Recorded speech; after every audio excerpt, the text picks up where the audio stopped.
Samantala, may paririnig akong kanta sa inyo, ha? Ito. Si Bossing, ko, may gusto siya sa akin. Kasi, manalo, mukhang may patingin. Kinakanta niya sa mga karaoke bar yan, di ba?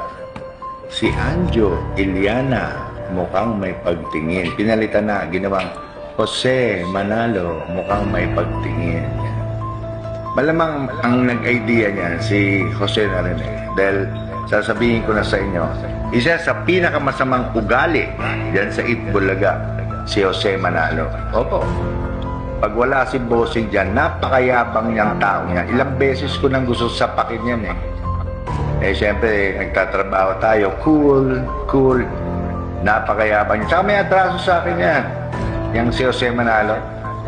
Ito na, for the first time at aminin ko sa inyo, nung ako po ay hiwalay sa aking asawa, nagkaroon po ako ng girlfriend at minahal ko naman siya. Sa katunayan eh, nag-live-in kami ng almost 1 year. Hindi naman maiwasan na nagkatampuhan, yan. Nagkakaroon kayo ng LQ. O, yung girlfriend ko yan ay dancer ng Itbulaga. Kasi gusto ko yung yung mababait, gusto ko yung hindi mayaman, gusto ko yung masipag, yan naging girlfriend ko yan. Mamaya i-reveal ko yung pangalan. Minsan nag-LQ kami, ay nagsumbong sa akin yung girlfriend ko. Sabi sa akin na kasi medyo parang umiiyak siya nun eh. Pinagalitan daw siya ni Jose Manalo. Ang sabing ganon, bakit ka kumakabit sa may asawa? May asawa na yun. Hiwalay mo yan si Anjo, may asawa na yan. Hiwalay na nga ako, di ba? Pero sinabi ni Jose Manalo dun sa bahay, hiwalay mo na yan. May asawa na yan, pinagalitan. So, medyo nag-iiyak yung girlfriend ko. So, ang ending, nung medyo naghiwalay kami,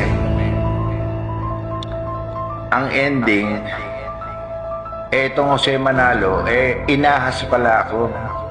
Kaya pala niya ginawa yun. Oo, ngayon asawa na niya, si Mergin Maranan. Yan. Girlfriend ko yan, 1 taon. Ano kami niyan, okay kami niyan, wala kami problema masyado niya. Ang ko lang, ahas talaga itong Jose Manalong to eh. Biro mo, nagkakaso na sila nung asawa niya dati. Naalala niyo yun, sila mag-asawa, nagbenta ng bangin. Sumalangit na yung kanyang asawa. Alam ko, pumanaw na yun. Pero naalala nyo, may kaso yan. Iiyak-iyak pa yan si Jose Manalo dahil may iyak yan eh. Kasi kukulong na siya. Di ba? Mag-asawa, nagbenta ng bangin. Bangin. Walang lupa, bangin. Ayan. May kaso yan nun eh. Hagilapin nyo na lang yung mga kaso niya. Kaya yan si Jose Manalo, napakawalang yan tao yan dyan. Isa yan sa sindikato na laging bumubulong kung sinong sisiraan at sinong tatanggalin. At ako, malamang tinirabaho niya na siniraan ako ng siniraan. Bakit? Siyempre, di hamak naman na mas may itsura naman ako kaysa sa kanya. Sa kanta lang eh, si Anjo Iliana, mukhang may pagtingin. Pinalitan. Malamang idea niya yan. Si Jose Manalo, mukhang may ang layo, di ba? Ang pangit. Kasing pangit ng niya, ugali, tsaka ng... Anyway, naalala ko lang, naikwento ko lang sa inyo, isa yan sa sindikato yan, yung sa Manalo. Kita nyo, wala makatrabaho sa labas niya kasi may masama ugali eh. At yan, happy naman ako sa kanila kung happy sila na nagsasama sila at may mga anak na.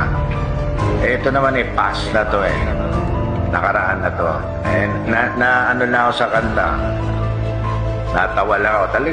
Talagang nung papalitan pa yung kanta para lang maasar ako. Hindi naman ako naasar, natatawa ako. Pero paring Joey, paring Vic, habang kinakanta na iba na yung lyrics, hindi na si Anjo Iliana may pagtingin. Napansin ko, tawa kayo ng tawa, Joey. Paring Joey, Paring Vic, ha? Okay lang sa akin tumawa kayo. Basta hanggang tawa lang, ha? Huwag niyo kong sisiraan, ha? Alam niyo na. Parang Joey. Parang Vic. Okay, so it's alright.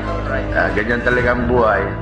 At least once naging original ako sa kantang lyrics. So, kay Mergin, hello. Nasa akin pa rin yung mga letters mo. Tinago ko pa rin hanggang ngayon. So, magandang gabi and good night everybody.